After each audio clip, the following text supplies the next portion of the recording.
Recibiendo con mucho gusto a la vicepresidente de la República, Beatriz Argimón. ¿Cómo anda, vicepresidente? Muy bien, un placer estar por acá. Igualmente para nosotros. ¿Cómo imagina en su área de acción esta nueva normalidad de la que ahora vamos a escuchar bastante?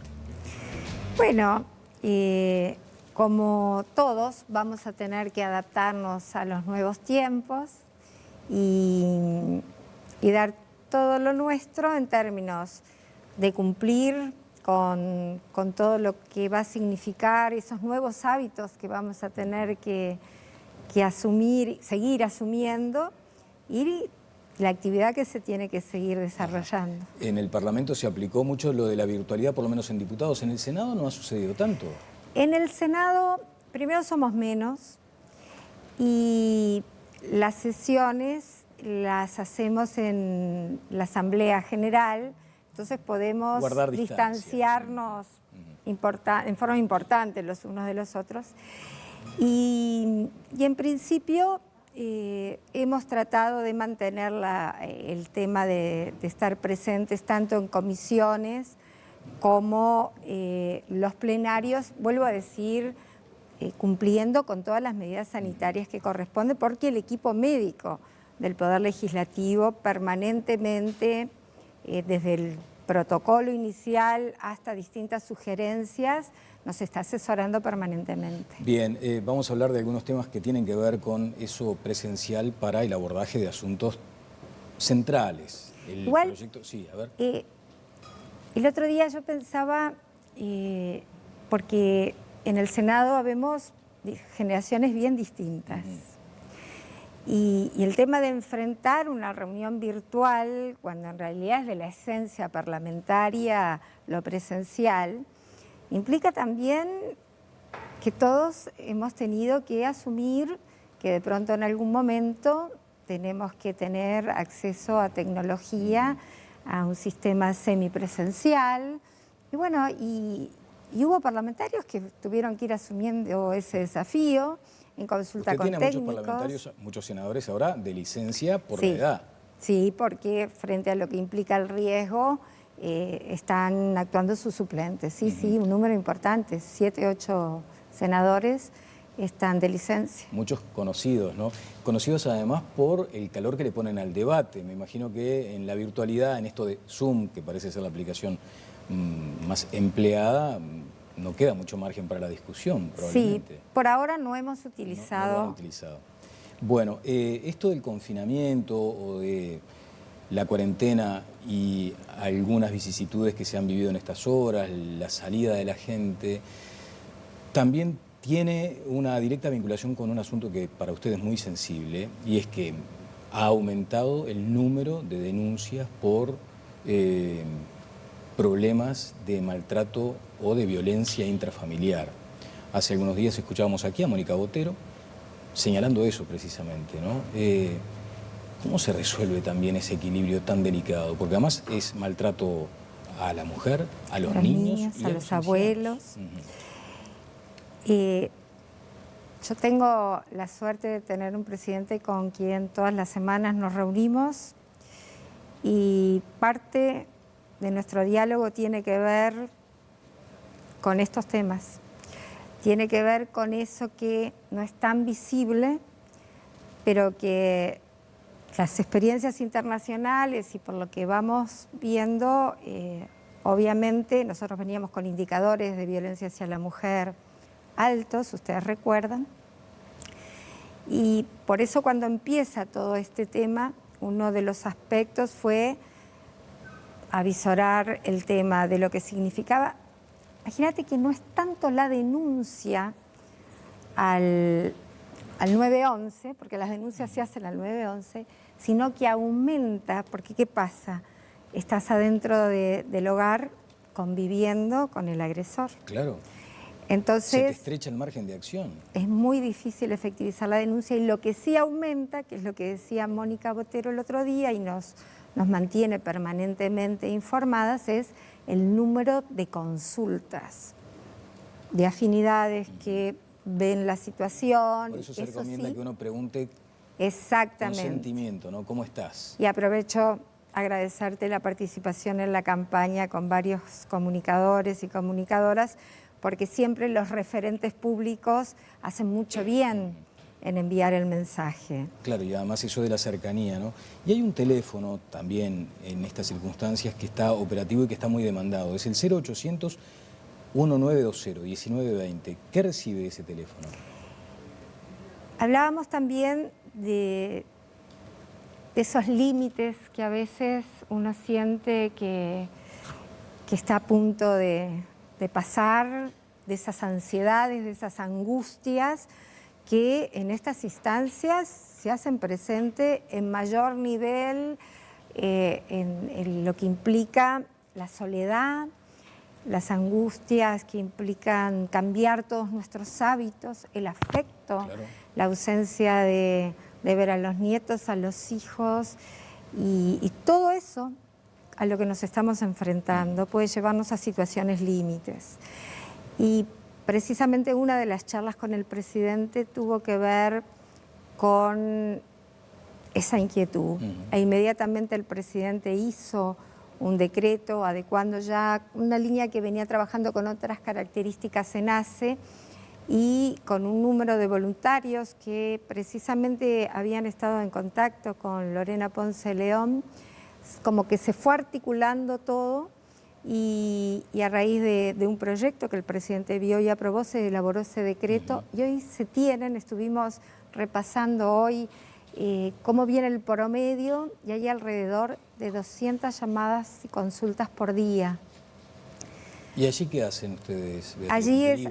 Allí precisamente son profesionales en el tema, ¿verdad? Entonces saben cómo de alguna manera llevar la conversación a precisamente bajar los niveles de ansiedad y por supuesto de acuerdo al caso derivaciones o lo que corresponda. Allí está línea de apoyo emocional 0800 1920. El servicio está dirigido a todas las personas que se sientan afectadas y que requieran de un apoyo emocional por la situación provocada por el coronavirus. Bueno, de hecho algunos países europeos ya están planteando y creando ministerios de la soledad, que uno lo veía como algo absurdo, y sin embargo en algún momento habrá que ponderar también la cantidad enorme de gente que vive sola en Uruguay.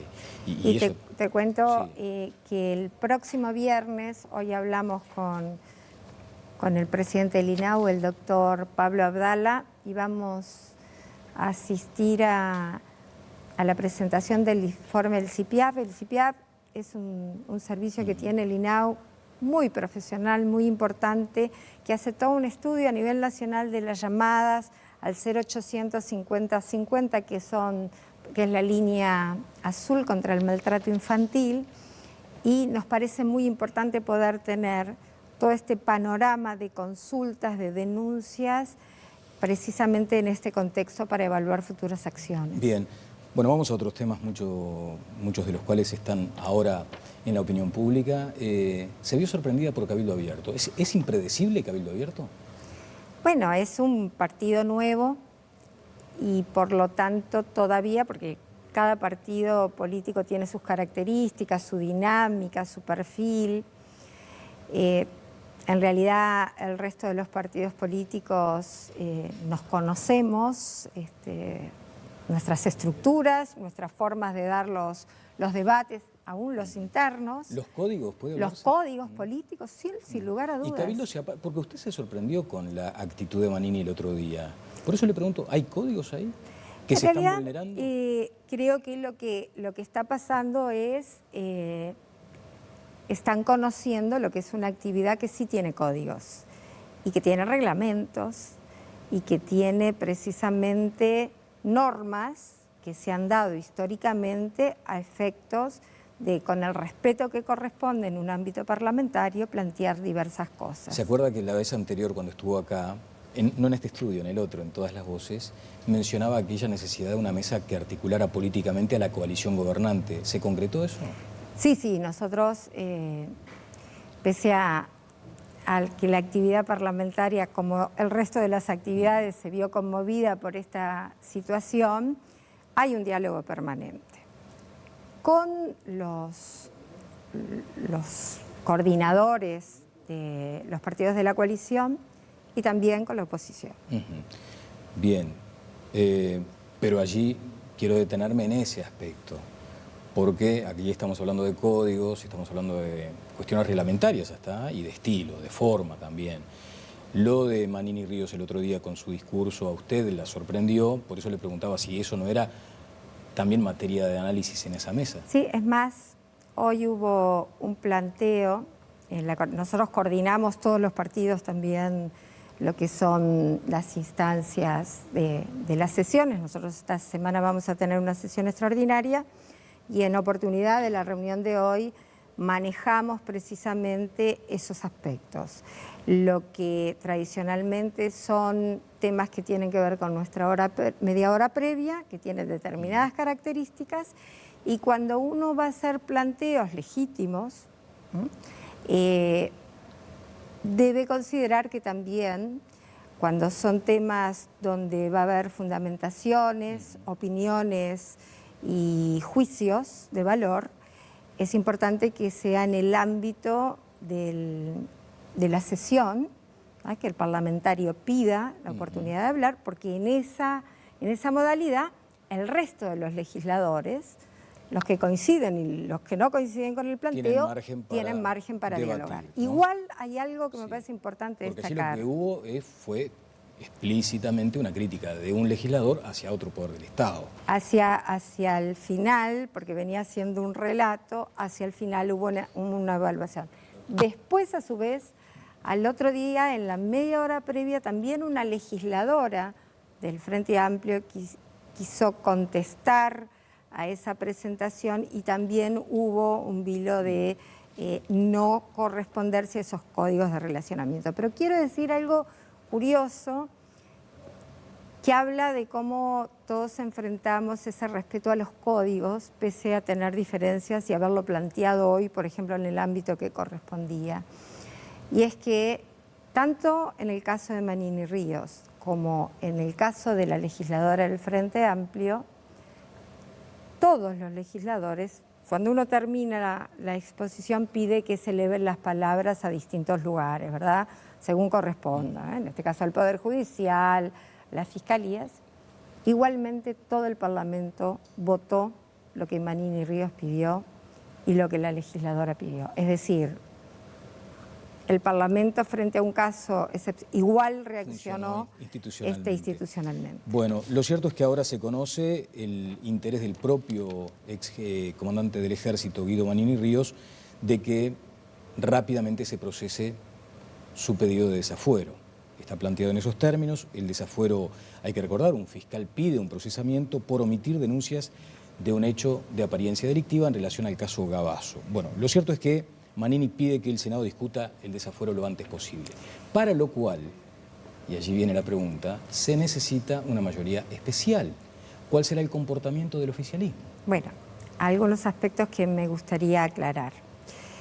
En primer lugar, hoy recibimos una carta del senador Manini pidiéndome la posibilidad de convocar la Comisión de Constitución y Códigos del Senado, queriendo ser recibido a efectos de presentarse y hablar del tema de su desafuero. En ese sentido, inmediatamente pusimos en marcha esa posibilidad y el próximo miércoles a las 14 horas está convocada esa comisión y va a comparecer el senador Manini Ríos. Digo porque fue a solicitud del legislador. ¿Y qué capacidad de decisión tiene esa comisión en particular? Obviamente, como todas las comisiones parlamentarias, tienen todo el marco para el debate, teniendo en claro, en el caso de los fueros parlamentarios, que los fueros pertenecen al cuerpo. Y en ese sentido se iniciará el debate respectivo en la comisión. Aún cuando el pedido es del propio interesado en ser desaforado. Bueno, precisamente por eso él pide, especialmente en esta legislatura, ejerciendo ya el cargo de senador, la posibilidad de ser recibido por la comisión, y la comisión lo va a recibir con las garantías que corresponden, y será el debate en la comisión quien definirá. Pero probablemente se acepte el pedido de quien está involucrado directamente. Imaginemos un paso más adelante, y el Senado debe decidir ¿Cuál es el comportamiento del oficialismo en esa votación? Cada bancada lo va a evaluar en base a la discusión que se plantea en la comisión. Y eso, por eso es tan importante conocer estos aspectos. Sí. Un legislador puede, obviamente, solicitar que se le permita llevar adelante su comparecencia y que se efectivice el desafuero. Pero los fueros parlamentarios corresponden a la institucionalidad del Senado, en este caso por ser un senador. Y para quitarlo se necesita una mayoría especial. Una mayoría especial. Hay casos, obviamente, nosotros, recuerdo, el más cercano que puede haber otro, pero por ejemplo, en la legislatura anterior hubo un diputado que planteó el desafuero, un diputado coterráneo suyo, sí. A raíz de un problema, pidió especialmente y la Cámara entendió que era algo que... Sí, el diputado Esquerra ante aquel episodio, el accidente de un accidente automovilístico, y la Cámara autorizó ese desafuero y compareció. Claro. En este caso, yo respeto las decisiones del Parlamento en todo su rigor.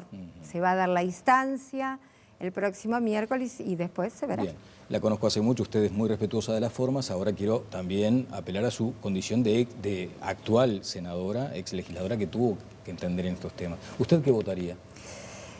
Yo en principio prefiero escuchar, porque me parece, cuando un colega pide ser escuchado porque tiene elementos para aportar al debate, prefiero esperar la argumentación. Me parece que corresponde. Claro, Beatriz, aún con un pedido fiscal.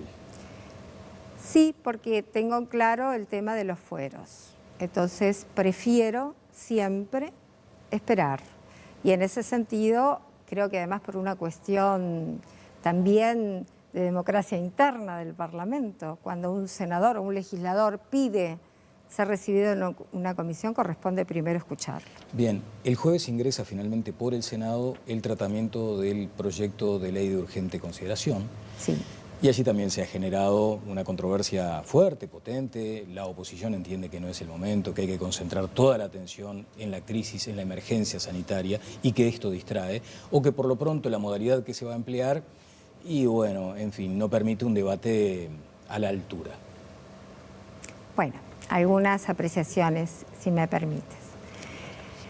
Cuando estábamos en campaña electoral, el actual presidente hablaba de una ley de urgente consideración que iba a mandar al inicio mismo de su mandato y que tenía ejes temáticos que eran importantes, y los señalaba muchos de ellos. Y desde la oposición se nos hablaba que esa ley de urgente consideración era un cheque en blanco. Pasado el periodo, en la primera etapa electoral, fuimos a un acuerdo con distintos partidos y en ese acuerdo se establecieron determinados puntos importantes para todos los partidos en donde llegábamos a un acuerdo y todos suscribimos un documento que se hizo público. Luego, en enero... Usted habla del Uruguay entre todos, ese documento. Exactamente. En enero, el presidente, en ese momento el presidente electo, decidió hacer público el anteproyecto de ley, y cuando hizo, de alguna manera, un ejercicio de democracia directa, no solo él y quienes participábamos de ese anteproyecto o conocíamos el anteproyecto, recibimos delegaciones de las más diversas, de corporaciones, de sindicatos, de ciudadanos que pedían una entrevista porque tenían interés en un tema. Luego viene el asumir el gobierno y obviamente, por lo que todos sabemos, el Poder Ejecutivo entendió que era necesaria una espera para enviar ese proyecto. Los meses pasan. Obviamente la situación sanitaria tiene ya un camino que se va trabajando por quienes corresponden. La semana pasada tuvimos el anuncio además de 3 especialistas, de 3 científicos de excelencia uruguayos que van a dar su tiempo y su trabajo a efectos de un asesoramiento como corresponde a ese tránsito que a veces se ajusta día a día porque bueno, todo es novedoso, pero obviamente hay ya un camino por donde se transita. Entonces, es natural que el presidente de la República, que como dije más de una vez, aclaró lo que eran los temas que importaban a este gobierno, que habló y proyectó y mostró lo que era el anteproyecto, que luego hará 2 semanas, me llama por teléfono y me dice, es importante porque son muchos artículos que todos los legisladores de todos los partidos reciban ya el proyecto tal cual va a ser enviado. Y ahí fue que lanzó este anteproyecto. Ahora es proyecto, Sí, va a ser proyecto cuando ingrese. Claro. Pero que leudó, o sea, de 400 y algo, casi 500, pasó a más de 500. Sí, tuvo una ampliación. Hubo capítulos que se sacaron, no sé si recuerda, como la telemedicina, que fue muy importante tener eso aprobado para este periodo que estamos transitando, y hubieron algunos aspectos que se incluyeron. Y allí es donde vuelvo a esa mesa, no sé si chica o grande, donde está la coalición gobernante. Hubo dirigentes que se sintieron un poco sorprendidos y de hecho, hace algunos minutos, el propio Partido Colorado hace como una devolución. Y allí tiene puntos, diferencias en torno a seguridad, oposición lisa y llana, como en la privación cautelar de libertad para algunos delitos, proponen modificaciones, se oponen a que la orden de derribo de aeronaves no autorizadas se emane del presidente y no del Poder Ejecutivo. Ellos entienden que la institución presidencia no tiene contralor parlamentario, en educación sugieren cambios, en economía también. ¿Qué pasó allí? ¿No se negoció esto? No, a ver, 2 niveles, ¿verdad? Una cosa es cuando se dice, no, este tema no lo llevo. Y mire, soy tan transparente que le doy la información tal cual. Uno de los temas que percibimos va en ese sentido es todo lo que tiene que ver descarbonización. Exactamente, de los combustibles. Ahí... ¿Pero por qué se presenta una iniciativa así? Pero porque formó parte de algo que el presidente anunció durante toda su campaña electoral. O sea, lo plantea como un compromiso y él de siente campaña. Que es algo que debe enviar porque es fiel a lo que le dijo a toda la ciudadanía en la campaña electoral. A sabiendas de que no va a salir. Bueno, obviamente él lo envía y empieza la instancia que para mí, y por eso cuando me preguntan por estos temas, yo quiero decirles que en todos esos temas, sin lugar a dudas, vamos a intercambiar y vamos a llegar seguramente a algunas modificaciones, algunas son de redacción, otras son puesta a punto. Otras cosas son de fondo, ¿no? ¿Y la posibilidad del desglose, Beatriz? Bueno, está todo planteado. ¿Por qué? Y ahí me parece que es algo importante decir, si hay alguien que conoce la dinámica parlamentaria es el presidente. Y todos sabemos que aún las leyes de urgente consideración, que lo que tienen de urgente es precisamente que son plazos más cortos para su consideración, generalmente no salen como ingresan. Porque hay que tener ese respeto necesario en un orden democrático al parlamentario, del oficialismo y de la oposición. Porque precisamente se puede enriquecer de una cantidad de múltiples aspectos. Claro, pero a usted le consta que de pronto hay otra mirada intencionada en cuanto a términos políticos que dicen, miren, no se están poniendo de acuerdo para presentar un anteproyecto. Yo estoy convencida que muchísimos de esos puntos vamos a llegar a acuerdos. Vamos a votar todos juntos. Bien. Beatriz, mire, el otro día se publicaba en Búsqueda, en base, por ejemplo, a manifestaciones de una persona, Juan Pablo Cajaraville, ¿no? Ex catedrático de Derecho Juan Pablo Cajaraville, que fue catedrático de Derecho Administrativo, y dice, si el gobierno insiste con su idea, se configuraría un comportamiento ilegítimo del Poder Ejecutivo que vaciaría de inconstitucionalidad, y allí refiere sobre todo a la acción del Parlamento, ¿no? Normas legales que así se perfeccionen, porque nuestro derecho califica expresamente como vicios de la actividad estatal las que denomina desviación de poder y abuso o exceso de poder.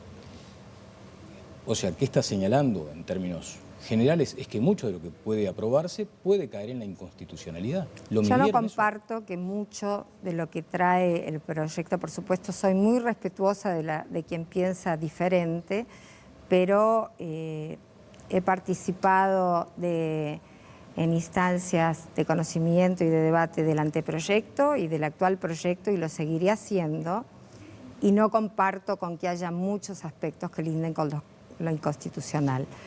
Eventualmente podrá haber algún aspecto, pero no lo comparto.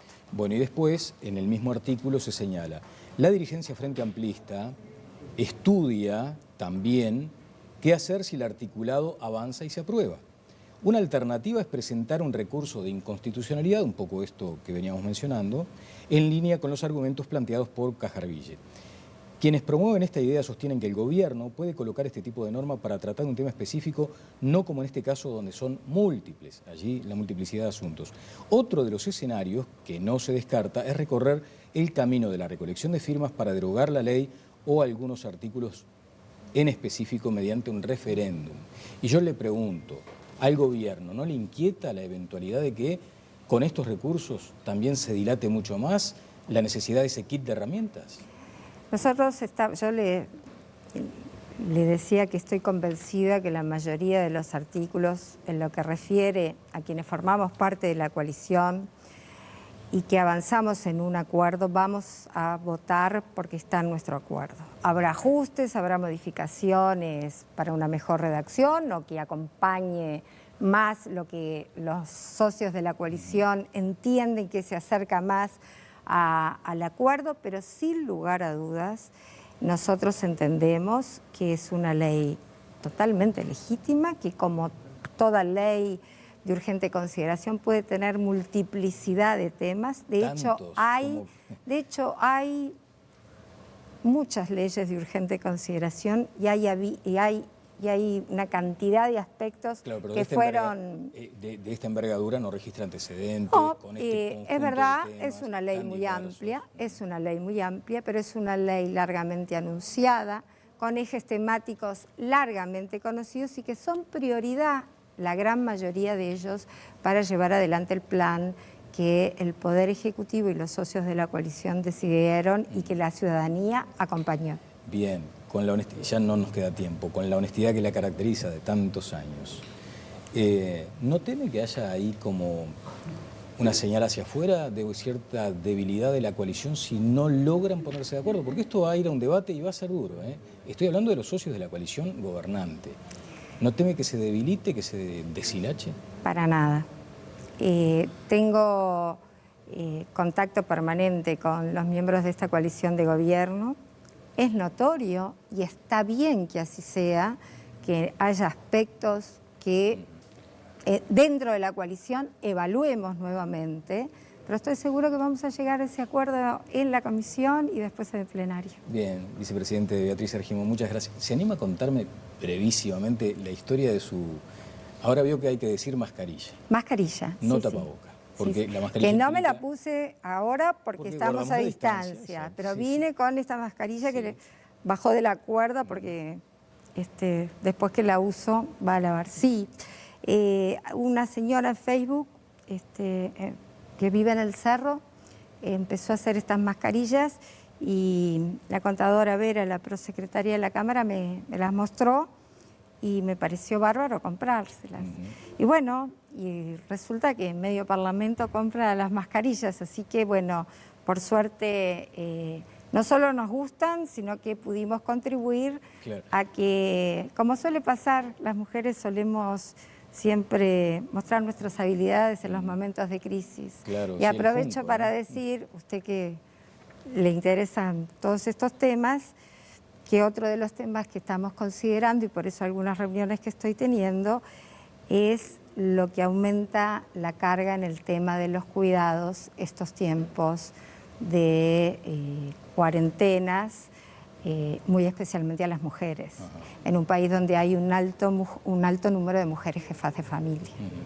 Bueno, muchas gracias, hablaremos de estos asuntos. A ustedes como siempre. Beatriz Argimón, vicepresidente de la República, estuvo con nosotros. Viviana tiene más en este especial Telenoche, todas las voces, Vivi. Gracias, Daniel. Así es, aquí estamos en nuestra mesa de análisis, en nuestra mesa de trabajo con el senador del Partido Nacional, Gustavo Penades. ¿Cómo andas? Bienvenido. ¿Qué tal? ¿Cómo está? Muy bien. Me Y alegra. el diputado del Frente Amplio, Gerardo Núñez. Buenas noches. Bueno, vamos a comenzar retomando uno de los temas de la entrevista, ¿no? Y es esta ley de urgente consideración que está previsto que ingrese al Parlamento el próximo jueves, el 23, según anunció el presidente de la República el pasado viernes.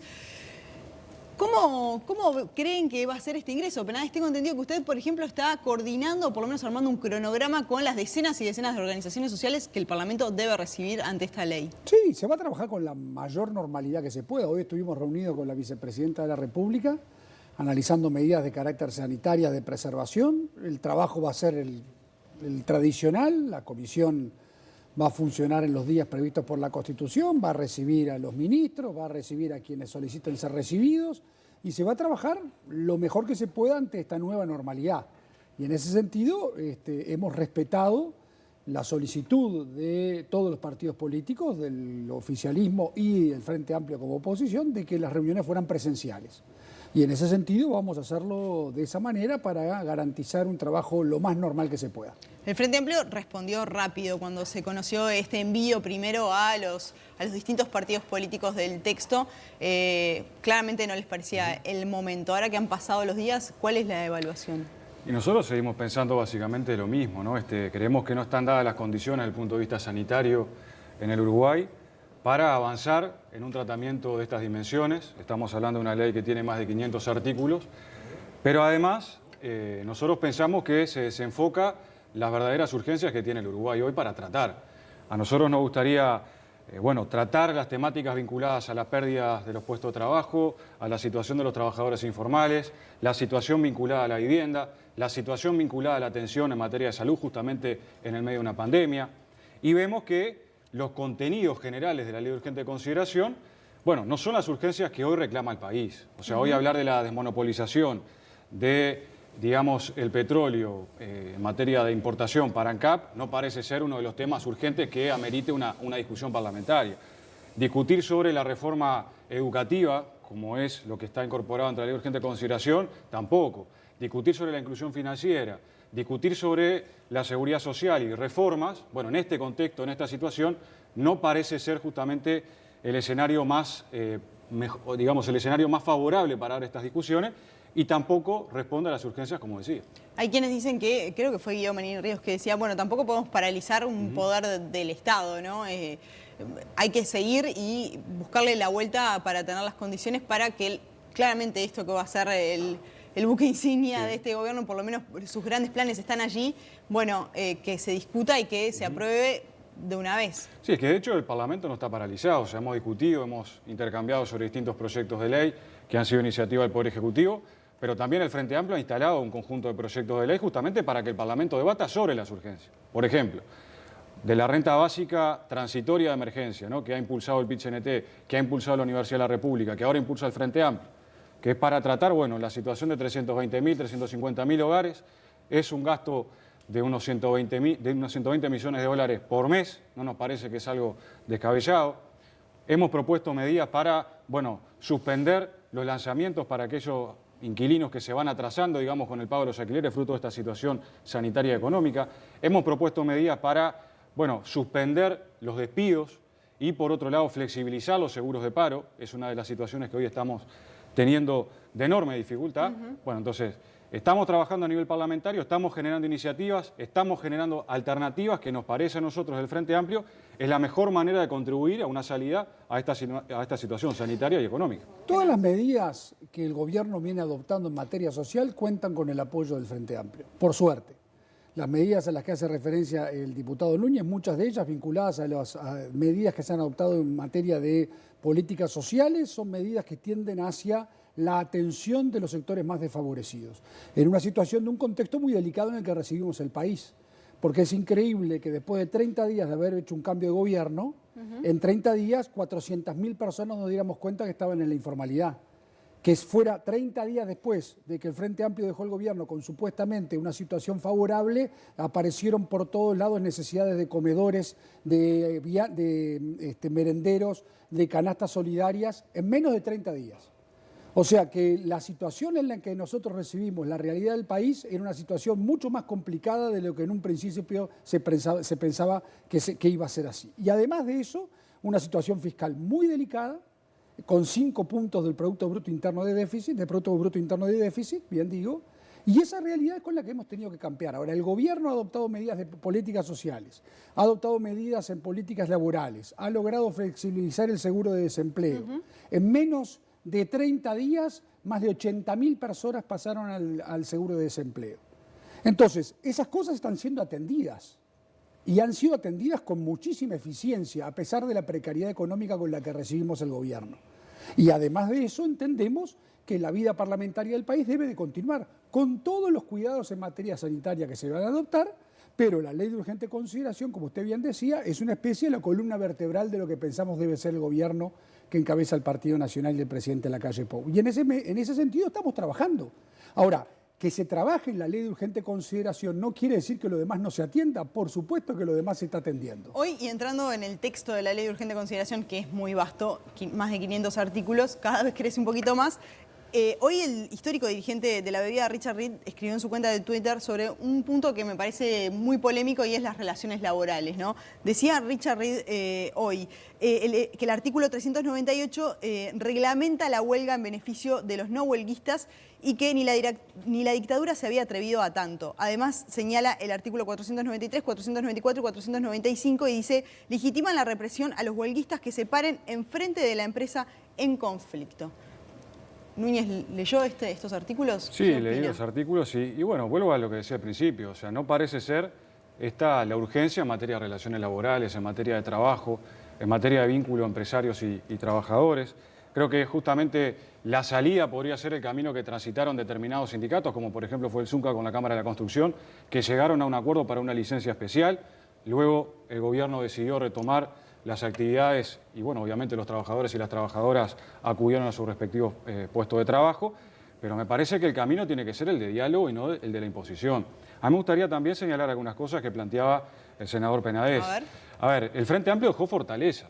O sea, creo que una de las características fundamentales y lo que hoy nos permite estar enfrentando de la manera que estamos enfrentando esta situación pandémica es justamente las fortalezas que dejó en materia económica, en materia de salud, en materia de políticas sociales, en materia de seguridad social.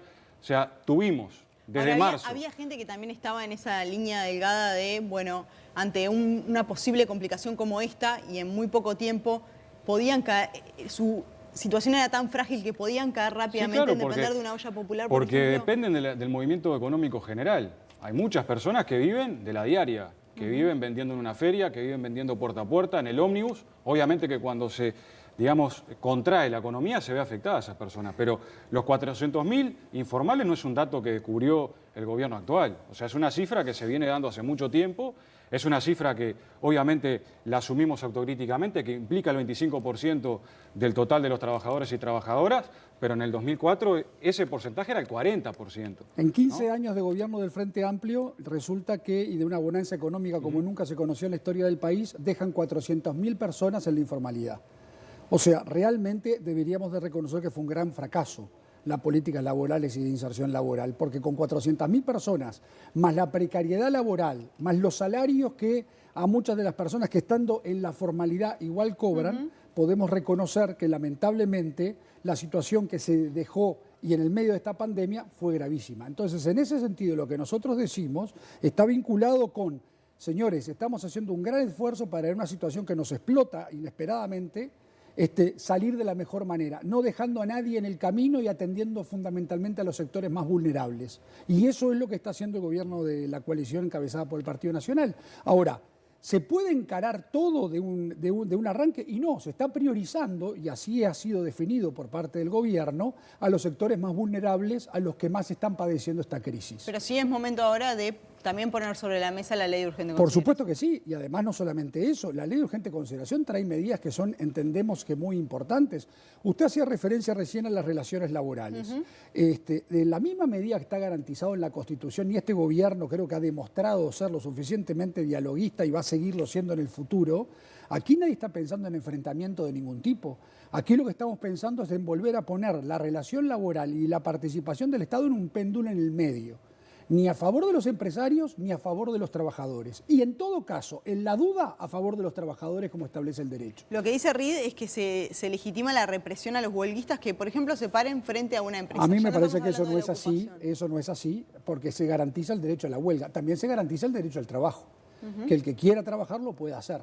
Y en ese sentido, una cosa como la otra perfectamente pueden contemplarse en la realidad, en una difícil situación que esperemos que no se tenga que aplicar.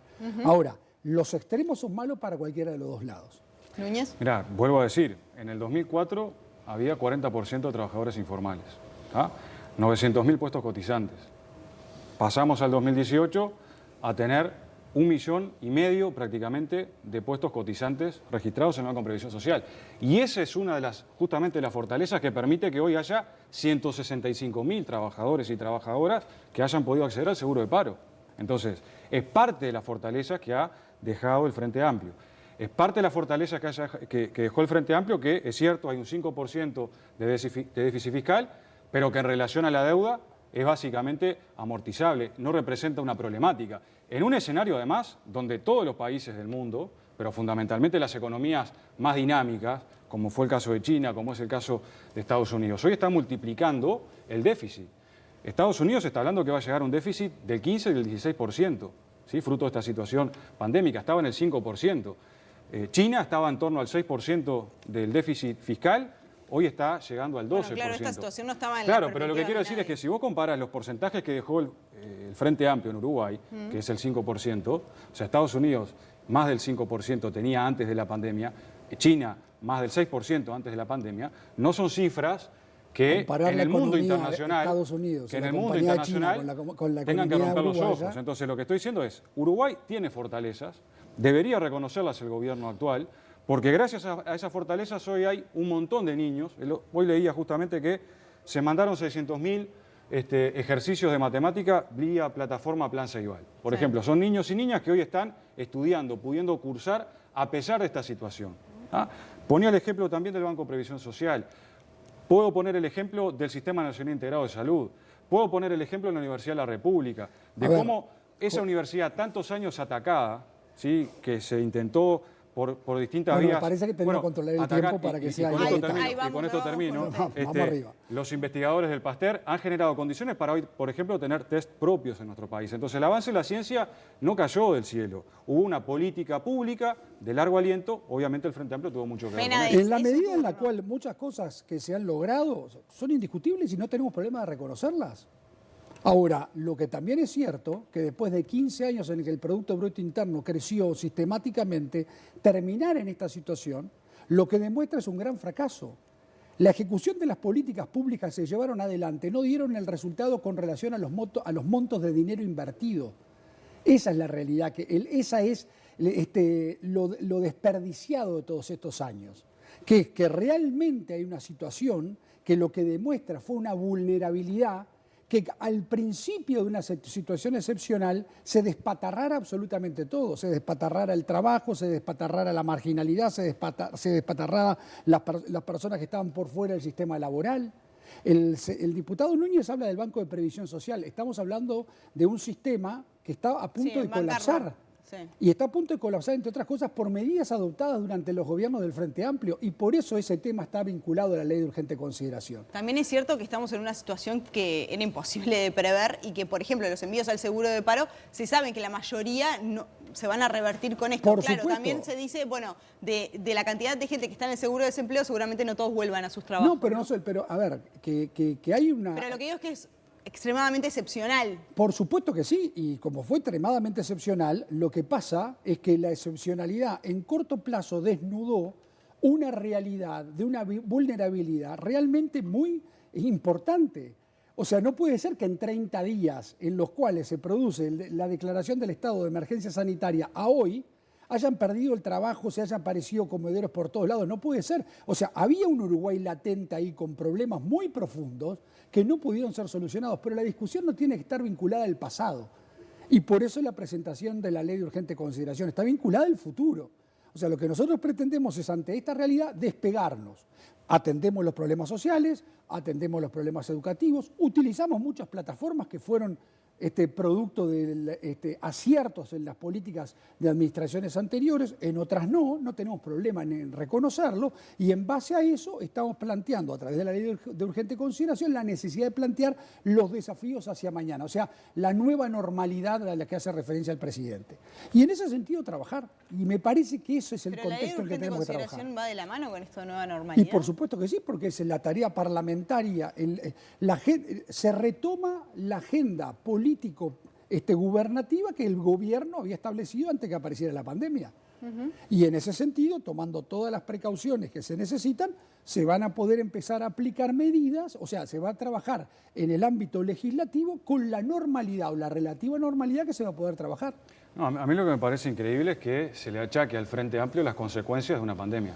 O sea, lo que hoy está relatando el senador Penades no es fruto de una mala política del Frente Amplio, es fruto de la pandemia. O sea, lo que está generando a nivel mundial el colapso de las economías, de los sistemas de salud, que pasa en muchos países, por suerte acá en Uruguay no, tiene que ver con lo que se ha realizado. Y sería bueno para la reconstrucción justamente de un camino de salida que precisamos todos los uruguayos y todas las uruguayas, sin importar el partido político al cual pertenecemos, es que se reconozcan las cosas que se hicieron bien y no, me parece, utilizar esas formas de achaque que me parece no corresponden en estas circunstancias, porque yo podría decir, ¿qué hubiera pasado en el Uruguay si no hubiésemos tenido 15 años de recuperación salarial ininterrumpida como tuvimos? ¿Qué hubiera pasado en el Uruguay si no hubiéramos tenido 15 años de crecimiento del Producto Bruto Interno como tuvimos? Porque si hubiese sido el mismo signo de los 15 años del gobierno del Frente Amplio, de los que tuvimos del 85 al 2005, el salario real solamente hubiera crecido el 4%. Entonces, hoy estaríamos en otra situación. Hoy lo que precisan los uruguayos y las uruguayas, en temas de urgente consideración, bueno, es una respuesta en torno al aumento de las tarifas, es una respuesta en torno a el aumento de los impuestos, que se había dicho en campaña electoral que no se iban a aumentar y se aumentaron. Y esto, digamos, esto se anunció antes de la crisis de la pandemia. Lo que el por diputado ejemplo, Núñez el está IVA. haciendo referencia, me parece que es una situación, una visión equivocada. Ahora. Esas son las o sea, urgencias. dejan una situación de precariedad fiscal tan grande y deciden ante esa precariedad fiscal que las tarifas públicas en enero no aumentan como deberían haber aumentado. Eso no fue así. Sí, señor, fue así. Usted sabe no que solamente se planteó fue así, campaña fue así. electoral interna. No, fue así. El ministro de Industria lo anunció. Permanentemente, bueno, lo anunció en plena campaña electoral para quedar simpático, en una medida de una irresponsabilidad que solamente de un planteo demagógico. Porque en realidad lo que se tendría que haber hecho es lo que sucesivamente se hizo en todos los años, que era ajustar, aunque sea por debajo de la inflación. Por debajo de la inflación, exactamente. Y no lo hicieron. Y las medidas que se adoptaron en este gobierno tuvieron como consecuencia eso. Y el aumento fue por debajo de la inflación anualizada. Y no solamente fue por debajo de la inflación anualizada, sino que si no se hubiera adoptado esa medida, el déficit de las empresas públicas para este año sería de 500 millones. Y entonces eso es lo que hacía, era casi insostenible esta situación que estamos enfrentando ahora. ¿Lo del aumento de los impuestos lo dice por lo de las tarjetas? Claro, es un aumento concreto y directo que existe de los puntos del IVA. Le podrá gustar o no al gobierno actual lo que nosotros señalamos, pero en campaña electoral el partido que hoy gobierna dijo claramente que no iba a aumentar los impuestos. Bueno, antes de que todo esto sucediera, llevaron adelante, digamos, el anuncio del aumento. Aumentaron las tarifas cuando dijeron que no las iban a aumentar. En campaña electoral también, cuando sabían que el Frente Amplio dijo que si ganaba no iba a aumentar, o sea, que no iba a haber en enero y en febrero aumento de las tarifas. El Frente Amplio sistemáticamente aumentó las tarifas todos los primeros de enero. Sí, da la casualidad. Da la casualidad que en el inflación. año en el cual pierden las elecciones, antes, ¿no? ahí deciden no aumentar. Que había aumento y además del 50%. no solamente sucede eso, sino que además sucede que hay un déficit de 5 puntos del Producto Bruto y las empresas públicas están todas deficitarias en cuanto a si no se ajustaban estas tarifas. Se ajustan las tarifas por debajo de la inflación, producto de que ellos no tomaron esa decisión. Y con relación a las tarjetas de crédito, lo que se toma son pedido una medida que son la tarjeta de débito. Por ley se establecía que eran 2 puntos los que podían generarse de ahorro y 2 más para estimular la utilización. Esos 2 más se dejaron sin efecto. Y con relación a las otras, eran tarjetas, y me extraña que el diputado Núñez, siendo un hombre que se dice defensor de las causas populares, no reconozca que en realidad esa medida afectaron a los que utilizaban las tarjetas de crédito para ir a restaurantes. Y lo que ahí se permitió como ahorro, que fueron $4 millones, van a ser destinadas a medicamentos oncológicos que el anterior gobierno se negó sistemáticamente a incluir dentro de los medicamentos necesarios en el Sistema Nacional Integrado de Salud y para la compra de pulseras contra la violencia doméstica. Comentario final. Bueno, hay varias cosas que plantear, pero yo creo que hoy lo que hay que colocar arriba de la mesa es justamente las fortalezas del Frente Amplio y qué podemos hacer ahora para dotar de mayores recursos.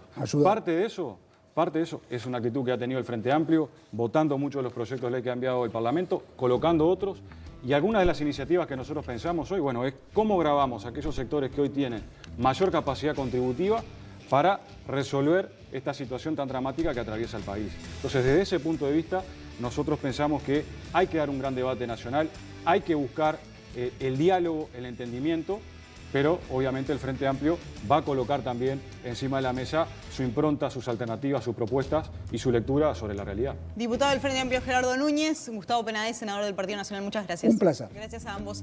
Seguimos con Daniel Castro y el debate aquí en este Telenoche Especial Todas las Voces. Un enfermero a tu lado para cuidarte hace la diferencia. Acompaña, exclusivamente acompañantes que son enfermeros. Este es un diferencial que nadie te da. 0800 8939. Acompaña, enfermeros que te cuidan.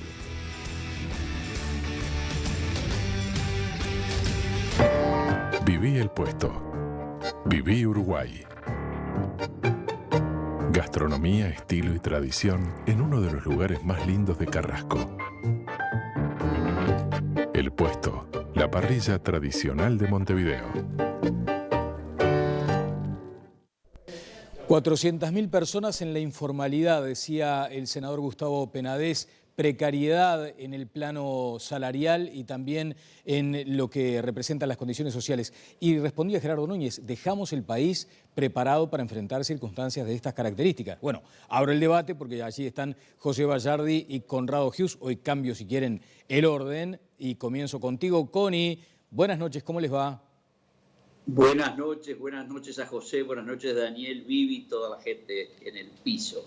¿Cómo están ustedes? Bien, bien. Estaba planteado eso, ¿no? El senador Penades diciendo, nos estalló un país en la cara. Fue necesaria esta crisis para darnos cuenta que estábamos muy mal, que se había precarizado un amplio sector de la población.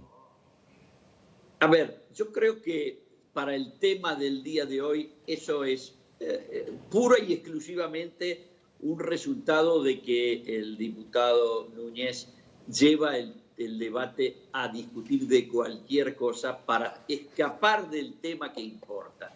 El tema que importa es cómo va a ser el país hacia adelante para hacer las reformas que los ciudadanos votamos al gobierno que fue electo entre el fin de octubre y el fin de noviembre, cómo consolidó luego en una coalición llamada multicolor un programa de gobierno que se acordó entre la primera y la segunda vuelta, y cómo este programa además se convierte en un proyecto magnífico de ley de urgente consideración que por los mecanismos que la Constitución establece a través de su artículo 168 en el inciso séptimo dice proponer a las cámaras proyectos de ley o modificaciones a leyes anteriormente dictadas. Eso es lo que hizo el gobierno, eso es el proyecto que va a ir el próximo día 23 al Parlamento y de eso vamos a discutir. Y no tiene ningún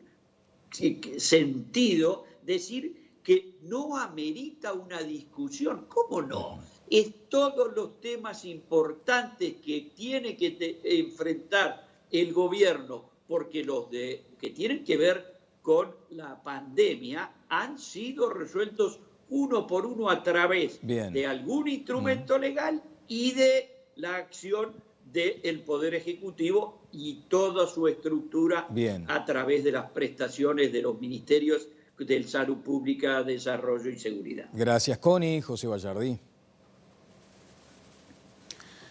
Bueno, en primer lugar, yo creo que es la primera vez que escucho, y lo oí al senador Penades ahora, decir que bueno, que había algunas cuestiones que tienen que ver con fortalezas y reconocimiento de fortalezas que yo creo que efectivamente quedaron planteadas. Cuando una sociedad enfrenta un desastre natural, en este caso una pandemia, ¿bien? Las consecuencias de esa pandemia están determinadas muchas veces por cuál termina siendo el resultado. Está determinado por las fortalezas que pueda tener esa sociedad o ese país o ese Estado previo a que ese drama se presente. Entonces, tomo como un dato el tema de que hay reconocimientos, algunos de los cuales quedaron planteados en la discusión, pero vayamos ahora al tema de la ley de urgente consideración.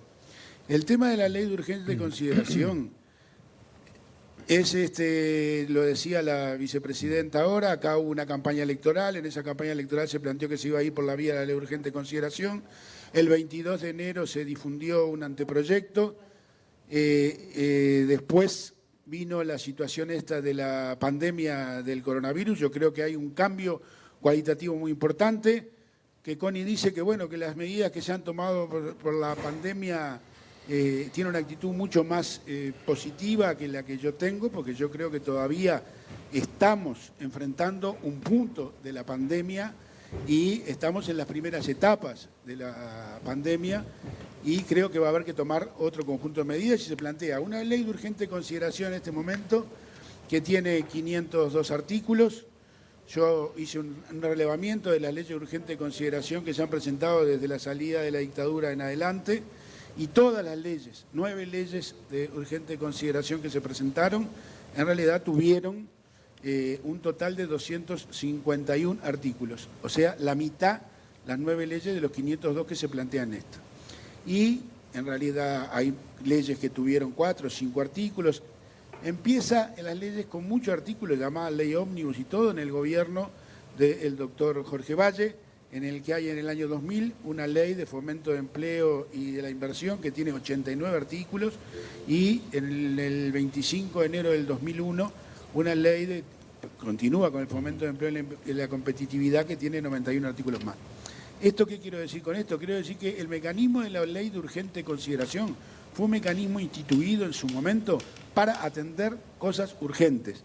Cuando se colocan estas leyes que son leyes ómnibus que tienen que ver con 11, 12 o 14 áreas de la gestión, en realidad lo que se está haciendo es tratando de llevar adelante en forma rápida ante la eventualidad que se carezca de esas mayorías de futuro, si bien hoy las mayorías las tienes la mayoría de la Cámara de Senadores y la mayoría de la Cámara de Diputados, y tratar de llevar adelante un proceso de transformaciones que yo creo que van a impactar muchas áreas, de la sociedad.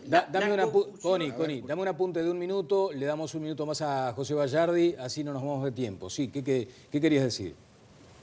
Que es una confusión. No, lo que digo es que de la urgencia no tiene nada que ver con la problemática, sino con la herramienta.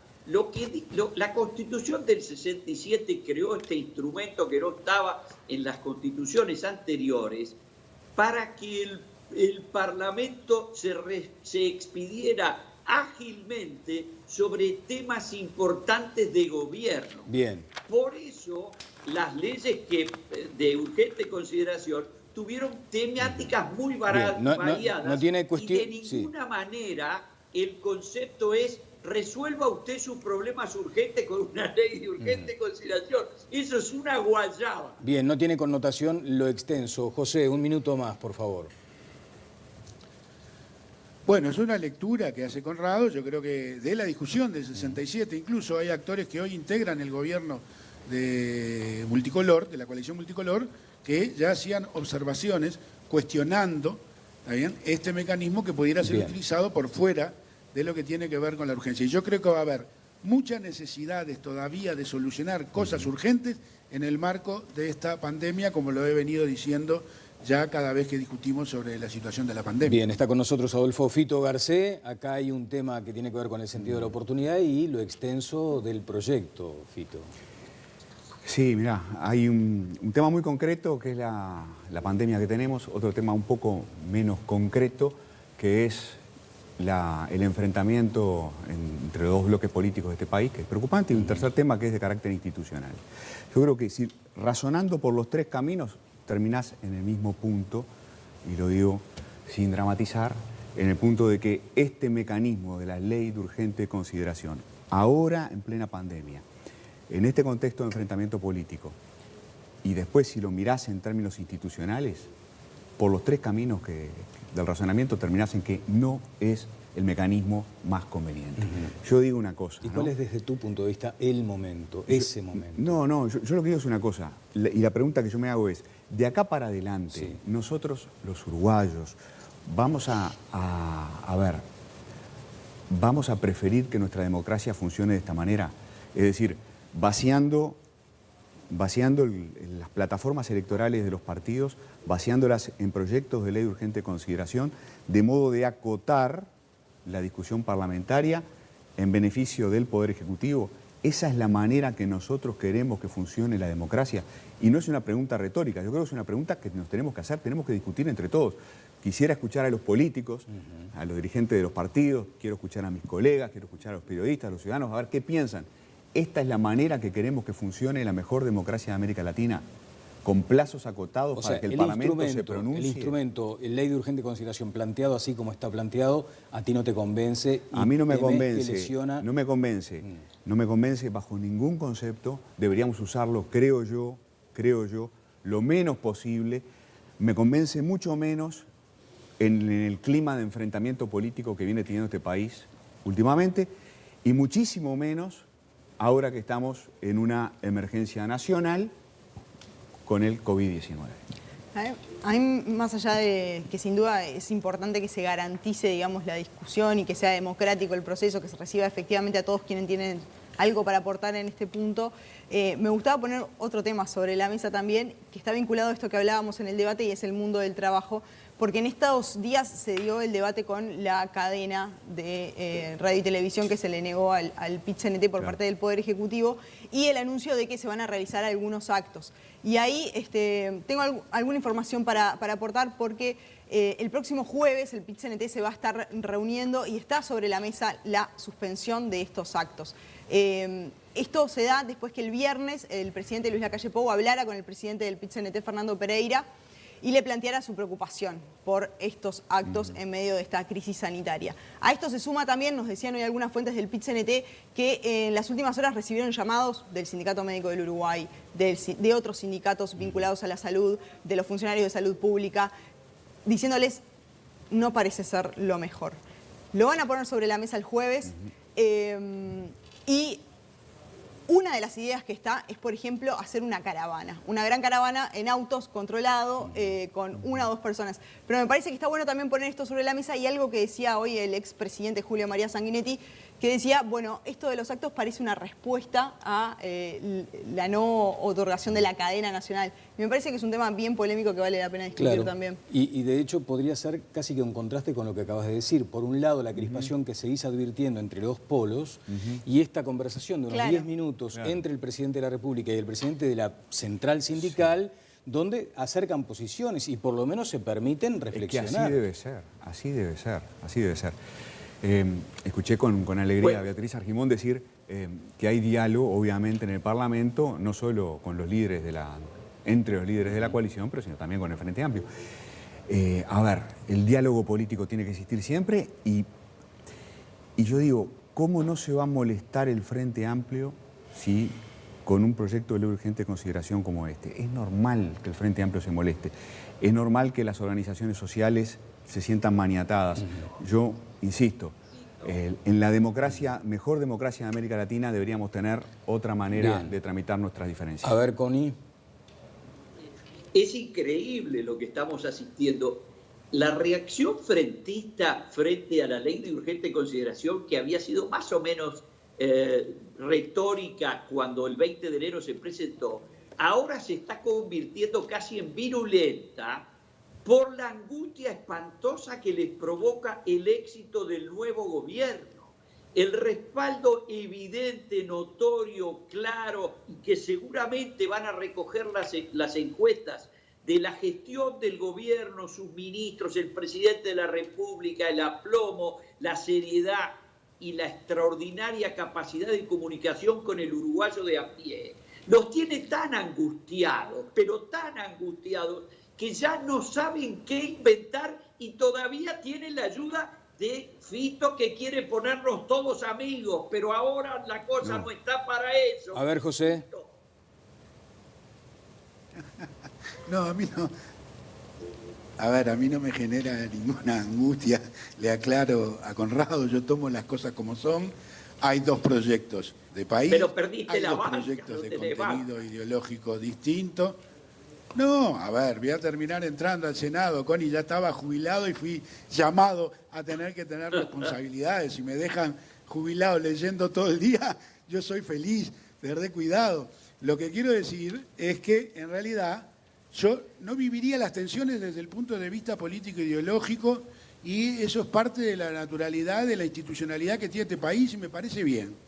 Lo que no tengo, Connie, te lo digo, quisiera estar equivocado, lo he dicho muchas veces, pero mientras estemos en esto de la pandemia quisiera estar equivocado. Yo creo que no estamos todavía superando etapas críticas del proceso de la pandemia. Creo, me he alegrado, ahora que el secretario de la Presidencia dijo que se iban a empezar con testeos aleatorios. Creo que todavía nos falta saber dónde estamos parados. Y creo que en el tema de la pandemia yo voy a cerrar filas con el gobierno y exigir cada vez que entienda cosas que creo que deben seguirse echando para adelante para poder superar esta situación que va a durar tiempo. Gracias, José. También a Connie. Mucho tiempo. Bien, voy a hacer una pausa. Luego hay una alusión, además. Dale, después charlamos. Dale. Vamos a una pausa, rapidísimo, y volvemos a este especial de Telenoche y todas las voces.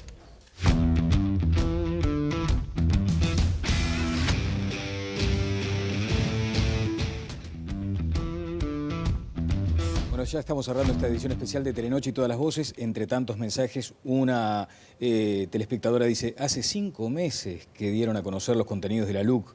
Hasta sobró tiempo para debatir. Hay que reconocer eso. Se hartaron de criticarlo. Pero decía Fito García una cosa interesante. ¿Cómo es a la uruguaya esta cuestión de los trámites parlamentarios? Y bueno, sí. A la uruguaya hacer las cosas más despacio. Para mi gusto, Para mi gusto, tenemos el país que tenemos. Debe ser el mejor país de América Latina, no por andar haciendo las cosas rápido, no por andar haciendo las cosas, al contrario, quizás a veces hasta demasiado despacio, lo que dice por Connie, discutir mucho, claro, pero no por dice discutir Connie, rápido. Mirá que la gente lo que votó es un cambio, Sí, y para hacer un cambio de algo que venía a algo nuevo... La gente votó por un cambio, el candidato a la presidencia en aquel momento avisó hasta que se aburrió de esto, los contenidos de la ley eran públicos, y eso no se puede decir nada. Solo digo, de acá para adelante, vamos hacia ese tipo de democracia, discutamos de eso. Esto es lo que queremos, ponerle al Parlamento. La presidencia en Estados está Unidos debilitando el Parlamento. Y hay una asimetría notable entre Poder Ejecutivo y Poder Legislativo. Yo digo una cosa, Connie lo sabe muy bien. ¿No? En Estados Unidos el presidente ni siquiera puede iniciar la legislación. En América Latina los presidentes se dan al lujo de iniciar la legislación y ahora quizá los uruguayos estamos avanzando hacia un nuevo tipo de presidencialismo en el cual no solo inician la legislación, sino además le ponen plazo al Parlamento. Bien. Yo, respetuosamente, discrepo, no me parece lo mejor, hay que discutirlo de acá para el futuro, porque esto viene como un tren expreso. Ahí también hay que tener en cuenta el factor tiempo y la necesidad de que esta coalición esté entera para aprobar la ley de urgente consideración, ¿no? Y si se divide la coalición, ¿cuál es el problema? Y si algunos artículos no salen, ¿cuál es el problema? Se llama democracia, se llama pluralismo. No es un problema, No es un problema. Para mí que se divida la coalición no es un problema, bueno, pero que el sin duda Parlamento discuta no es un problema. Es uno de los temas que apuró la presentación también. No, de hecho... No lo digo ahora, digo en el primer año de gobierno, por lo menos. Si hay socios de la coalición, de la coalición que no votan, tendrán buenas razones. ¿Cuál es el problema? Bueno, y va a pasar. Ya tenés lo del documento hoy del Partido Colorado, Yo la reunión de hoy de Manini. un minuto con Connie y otro minuto con José Gallardo. Connie que está hablando solo. Pero... obviamente, si no es posible, es responsabilidad del señor José Portillo. Así. A ver, vos empezás a hablar. Si ves que te cortan, no tenemos nada que ver acá. 11 segundos cada uno, me dicen. No. A ver, Conrado, un minuto, pero en serio, Por supuesto que no hay ningún inconveniente en que no se aprueben todas las normas. Sí, claro. Es más, a mí me alcanzaría solamente que se aprobara el artículo 229 y terminamos con el monopolio de ANCAP y que se apruebe el artículo 397 Olvídate, y se Conrado, reglamente el derecho de huelga. Justo que no sale. No sale ese, Connie. Justo que no sale. Lo dijo Argimón, la vicepresidente. Bueno, ya veremos. No sale. No sale, eso hacemos una... Firmamos, Bueno, ahora no podemos hacer tampoco aquellas compulsas por los asados, no nos podemos ni juntar. No. A ver, Gallardi, por favor. A ver, al cierre. Yo creo que la ley de urgente consideración, en este momento, en el marco de la emergencia sanitaria, creo que es fuera de oportunidad.